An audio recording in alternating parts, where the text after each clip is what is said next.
ओम नमः शिवाय। आप सभी शिव भक्तों का शिव पुराण के इस कथा श्रवण में हार्दिक स्वागत है, अभिनंदन है और सभी शिव भक्तों को मेरा सादर प्रणाम। आज हम शिव पुराण की कथा श्रवण के लिए यहाँ पे फिर आए हैं और जैसा कि आपको विदित होगा, हम शिव पुराण की कथा का नित्य प्रतिदिन श्रवण कर रहे हैं। ये जो कथा है शिव पुराण की पावन कथा, इसका महात्म्य का हम श्रवण कर रहे हैं अभी, और वो जो कथा है इस बार वो हम संस्कृत में श्रवण कर रहे हैं। तो कथा के आरंभ करने से पहले मैं कुछ दो लाइनें आप लोगों से भी कहना चाहता हूँ। ओम नमः शिवाय। हे भक्तजनः, अद्य वयं सर्वे मिलित्वा भगवता श्री महादेवस्य पावनां शिव पुराणं कथा श्रवणाय उपविष्टाः स्मः। या कथा दुःखनाशिनी, भक्तिवर्धिनी, ज्ञान वैराग्य प्रदायिनी च। शिवः अनादिः अनन्तश्च, शिवः कारणं जगतः, शिवम् एव शरणं मम। अतः श्रद्धया एकाग्री चित्तेन शिवकथामृतस्य पानः कुर्मः। ओम नमः शिवाय। हर हर महादेव। तो इसमें भी आपसे यही प्रार्थना की गई है कि आप एकाग्र चित्त होके भगवान शिव की कथा का श्रवण कीजिए या उस कथा का सोपान कीजिए। आज हम 6वें अध्याय की कथा का महात्म्य जो है वो श्रवण करेंगे, और आज 6वां अध्याय और 7वां जो अध्याय है उसकी हम कथा का श्रवण करके इसका उपसंहार करेंगे। और उसके पश्चात जो शिव पुराण में प्रथम संहिता है, प्रथम संहिता अर्थात विद्वेषण संहिता, उसका श्रवण हम प्रारंभ करेंगे। और वो हम आज भी कर सकते हैं अगर समय हुआ, नहीं तो हम कल अवश्य ही इसको प्रारंभ करेंगे। तो चलिए अब हम कथा का आरंभ करते हैं, इसके महात्म्य का। और महात्म्य बताया गया है यहाँ पे। हमने बिंदुगा, चंचल, चांचुला, बिंदुगु और यहाँ पे जो पातकी लोग थे जिन्होंने अपने जीवन में घोर दुष्कर्म किए थे, घोर नारकीय अवतारण वाले जो कर्म थे वो किए थे, उनको करने के पश्चात उन्होंने कथा सुनी। और चांचुला तो स्वयं को वहाँ पे पहुँची ही शिवधाम में, शिवलोक में, उसने अपने पति को भी, जो कि प्रेत योनि में भटक रहा था, शिव कथा या शिव पुराण की कथा का उसको श्रवण करवा के उसको भी वहीं पे बुलवा लिया, प्रेत योनि से मुक्त करवाया। अथ 6वाध्यायः। शौनक उवाच। श्रुत महाप्राज्ञ व्यासशिष्य नमोस्तुते। धन्यस्त्वं शैववर्योऽसि वर्णनीयं महद्गुणः। श्रीमच्छिवपुराणस्य श्रवणस्य विधिं वद, येन सर्वं लभेच्छ्रोता सम्पूर्णं फलमुत्तमम्। श्रुत उवाच। अथ ते सम्प्रवक्ष्यामि सम्पूर्णफलहेतवे विधिं शिवपुराणस्य शौनकं श्रवणे मुने। दैवज्ञं च समाहूय सन्तोष्य च जान्वितः मुहूर्तं शोधयेच्छुद्धं निर्विघ्नेन समाप्तये। वार्ता प्रेष्या प्रयत्नेन देशे देशे च सुधा भविष्यति कथा शैवी आगन्तव्यं शुभार्थिभिः। दूरे हरि कथा केचित् दूरे शंकर कीर्तिनः। स्त्रियः शूद्रादयो ये च बोधस्तेषां भवेद्दता। देशे देशे शाम्भवाये कीर्तन श्रवणोत्सुका। तेषामानयन् कार्यं तत्प्रकारार्थमादरात्। भविष्यति समाजोऽत्र साधूनां परमोत्सवः। परायणे पुराणस्य शैवस्य परमाद्भुतः। श्रीमच्छिवपुराणस्य रहस्य पानय चादरात् आयान्त्वरं भवतश्च कृपया प्रेम तत्परः। नावकाशो यदि प्रेमाण गत्वं दिनमेककं सर्वथा गमनं कार्य दुर्लभं च क्षणस्थितिः तेषाम् आह्वानमेवं हि कार्यं सविनयं मुदा आगतानं च तेषां हि सर्वथा कार्य आदरः शिवालये च तीर्थे वा वने वापि गृहे अथवा कार्यस्य पुराणस्य श्रवणस्थलमुत्तमम् कार्यसंशोधनं भूमेर्लेपनं धातुमण्डनं विचित्ररचना दिव्या महोत्सव पुरस्परम्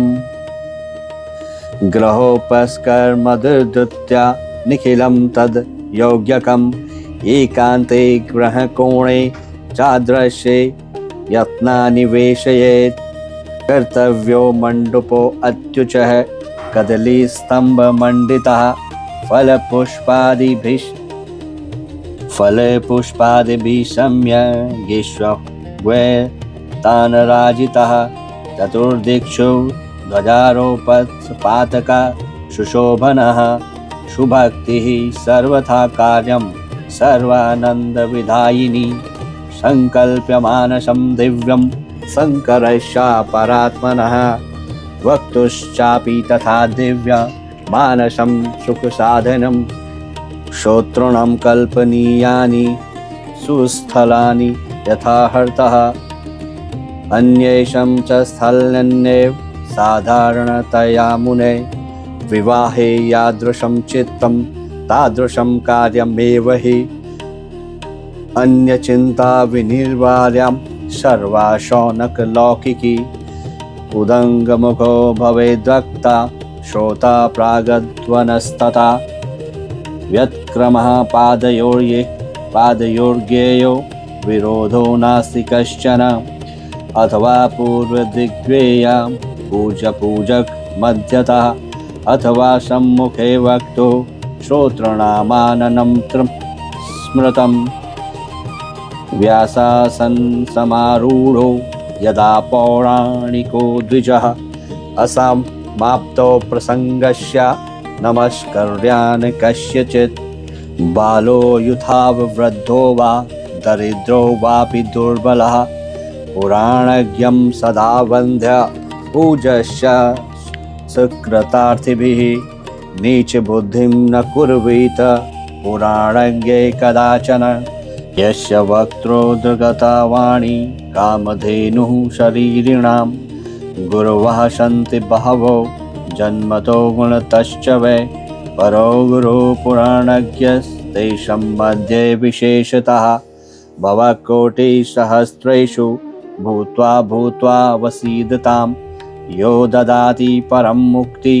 कौशन्यन्तस्मात् परो गुरुः पुराणज्ञ शुचिदक्ष शान्तो विजितमत्सरः साधु कारुण्यवान् वाग्मी वदेत पुण्यकथामिमाम् आसूर्योदयमारभ्य साधर्ति प्रहरान्तकं कथासु पुराणस्य वाच्या सम्यक् सुधीमता ये धूर्ता ये च दुर्वृत्ता ये चान्ये विजिगीषवः तेषां कुटिलव्रतीनामग्ने नैव वदेते कथाम् न दुर्जनसमाकीर्णे न तु दस्यु समावृते देशे न धूर्तसदने वदेत पुण्या कथामिमां कथाविरामः कर्तव्यो मध्याह्ने हि मुहूर्तकं मलमूत्रोत्सर्जनार्थ तत्कथा कीर्तना नरः वक्त्रं क्षौरं हि संकार्यं दिनादर्गा व्रताप्तये कार्यं संक्षेपतो नित्य कर्म सर्वं प्रयत्नतः वक्तुः पार्श्वे सहायार्थ मन्यसाप्त्य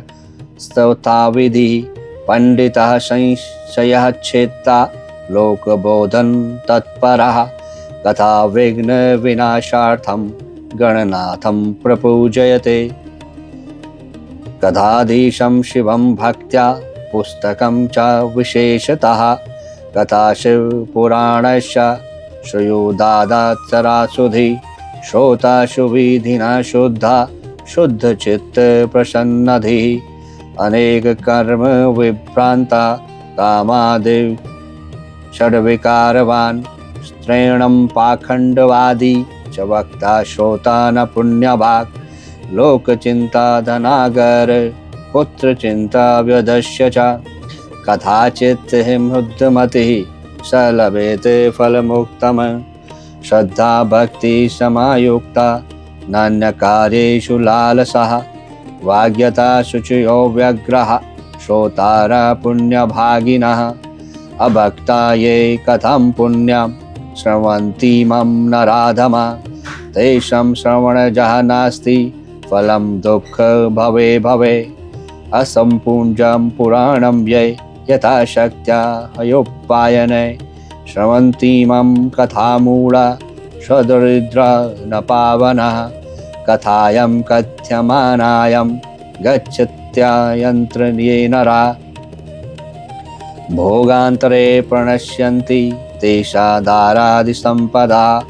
शोषणीमस्तस्कारे च श्रवन्ति मां कथा नरा तत्पुत्राश्च प्रजायन्ते पापिनः कुलदूषकाः ताम्बूलं भक्षयन्तो ये शृण्वन्ति मम कथा नरा प्रविष्टं खादयन्ते न केयं किङ्करा ये चातुङ्गासनारूढा शृण्वन्ति मम कथा नरा भुक्त्वा ते नरकानं सर्वासस्तः काका भवन्ति हि ये वीराजासनारूढा श्रवन्ति मम कथा शुभां भुक्त्वा ते नरकानं सर्वान् विश्वच्छा भवन्ति वै असम्प्रणम्य वक्तारं कथा शृण्वन्ति ये नरा भुक्त्वा ते नरकान् सर्वान् भवन्त्य अर्जुन पादपः अनातुरा शयाना ये श्रवन्ति मम कथा नरा भुक्त्वा ते नरकान् सर्वान् भवन्त्य जगरादयः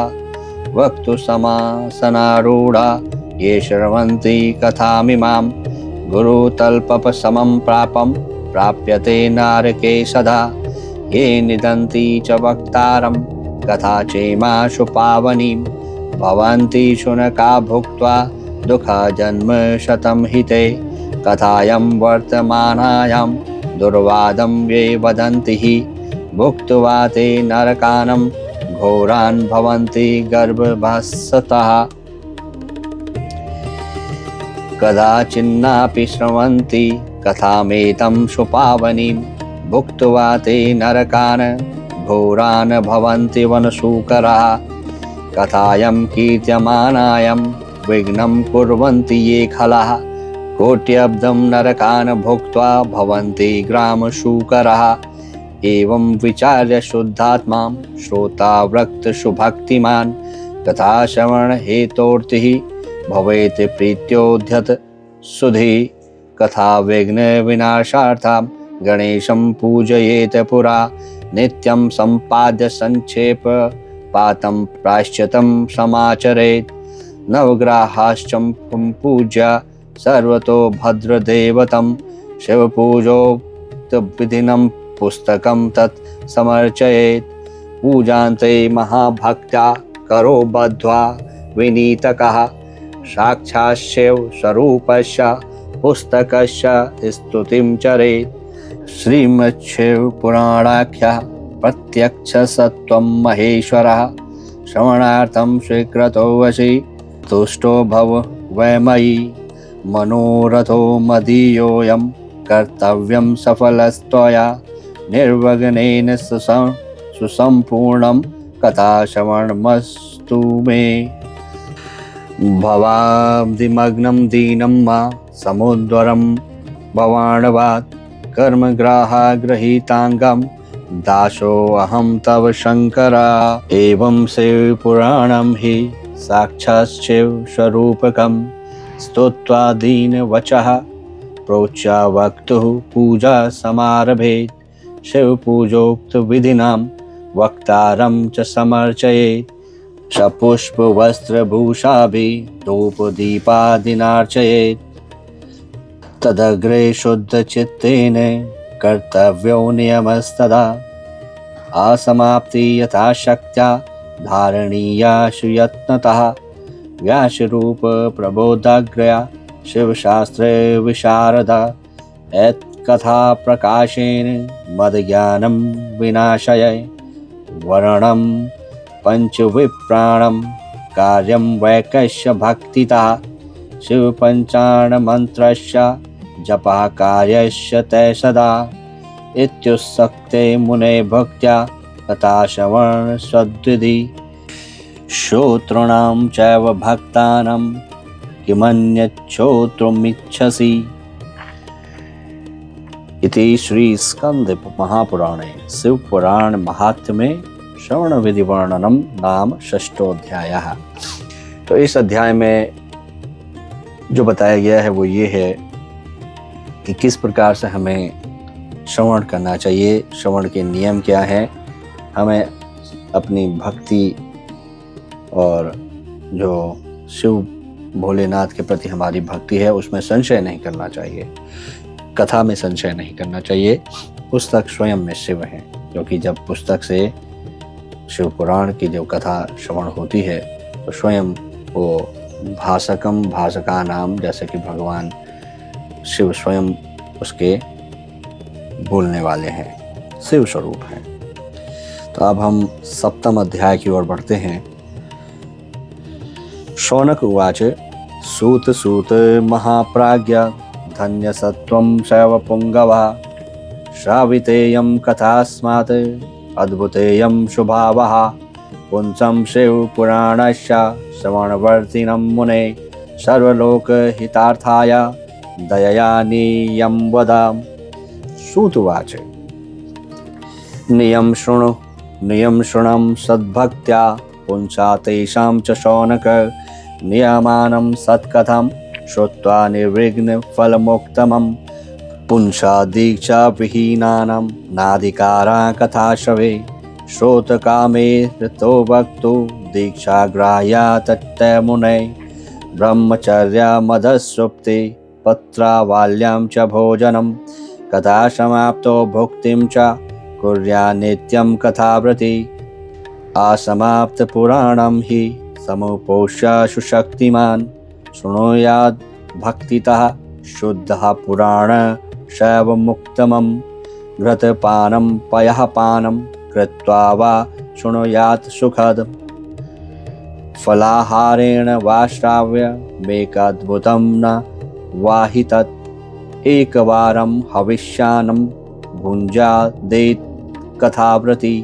सुखसाध्यं यथा स्यात् श्रवणं कार्यमेव च भोजनं सुकरं मन्ये कथासु श्रवणपदं नोपवासो वरश्चेत् स्यात् कथा श्रवणविघ्नकृत गरिष्ठं द्विदलं दग्धं निष्पावंश्च मशूरिकां भावदुष्टं पर्युषितं जगद्वा नित्यकथाव्रति वार्ताकं च कलिन्दं च चिचिण्डं मूलकः तथा कूष्माण्डं नालिकेरं च मूलं जगद्वा कथाव्रति पलाण्डुं लंशुनं हिङ्गु गुञ्जनं मादकं हि तत् वस्तुन्यामिष संज्ञानि वर्जयेद्या कथाव्रति कामादिषड्विकारं च द्विजानं च विनिन्दनं पतिव्रता सतां निन्दं वर्जयेद्या कथाव्रति रजस्वलं न पश्येच्च पतितानं वदेत् कथां द्विजेदुषो वेदवर्ज्यानं वेदज्ञा कथाव्रति सत्यं शौचं दया मौन मार्जवं विनयं तथा औदार्यं मानश्चैव कुर्या नित्यं कथाव्रति निष्कामश्च सकामश्च नियमानश्च शृणुयात् कथां सकामः कां प्राप्नोति निष्कामो मोक्षमाप्नुयात् दारिद्र्यश्च क्षयी रोगी पापी निर्भाग्य एव च अनपत्य अपि पुरुष शृणुयात् सत्कथामिमां काकवन्ध्यादयः सप्तविद्या अपि खल स्त्रियः वस्त्रवद् गर्भाचन या नारी ताभ्यं श्राव्या कथा परा सर्वेषां श्रवणं कार्यं स्त्रीभिः पुंश्च यत्नतः एतच्च पुराणस्य विधिना च कथा मुने एतच्च पुराणस्य परायणदीनानि वै आयुत्तमानि बोध्यानि कोटियज्ञसमानि च एतुषं विधिना दत्तं यदल्पमपि वस्तु हि दिवसेषु वरिष्ठेषु तदक्षफलं लभेत्। एव कृत्वा व्रतस्विधिं श्रुत्वेमा परं कथां रानन्दयुतः श्रीमानुद्यापनमथाचरे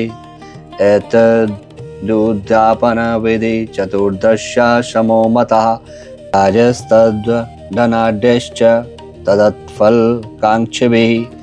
अकिञ्चनेषु भक्तेषु प्रायो नोद्यापनग्रह श्रवणेनैव पूतास्ते निष्कामा शाम्भवा मतः एव शिवपुराणस्य परायणं खोत्सवे समाप्ते श्रोतिविभक्तया पूजाकार्यप्रयत्नतः शिवपूजनवतः सम्यक् पुस्तकस्य पुरो मुने पूजाकार्यं सुविधिना वक्तुश्च तदन्तरं पुस्तकास्थानार्थं हि नवीनं चासनं शुभं समर्चयेत् दृढं दिव्यं बन्धनार्थं च सूत्रकं पुराणार्थं प्रयच्छन्ति ये श्रोत्रं वसनं नवं भोगिनो ज्ञानसम्पन्नास्ते भवन्ति भवे भवे वक्त्रे दद्यान्महार्हाणि वस्तूनि विविधानि च वस्त्रभूषणपात्राणि दिव्यं बहु विशेषतः आसनार्थं प्रयच्छन्ति पुराणस्य च ये नरः कम्बलाजिन्वासांसि मञ्चं फलमेकञ्च स्वर्गलोकं समाद्याद्य भुक्त्वा भोगान् यथेप्सितान् स्थित्वा ब्रह्मपदे कल्पयान्ति शैवपदं ततः एवं कृत्वा विधानेन पुस्तकस्य प्रपूजनं वक्तुश्च मुनिशार्दूल महोत्सव पुरस्सरं सहायार्थ स्थापितस्य पण्डितस्य प्रपूजनं कुर्यात् तदनुसारेण किञ्चिदूनं धनादिभिः समागतेभ्यो विप्रेभ्यो दद्यादन्नधनादिकं महोत्सवः प्रकर्तव्यो गीतवाद्यैश्च नर्तनैः विरक्तश्च भवेत् श्रोता परे हनि विशेषता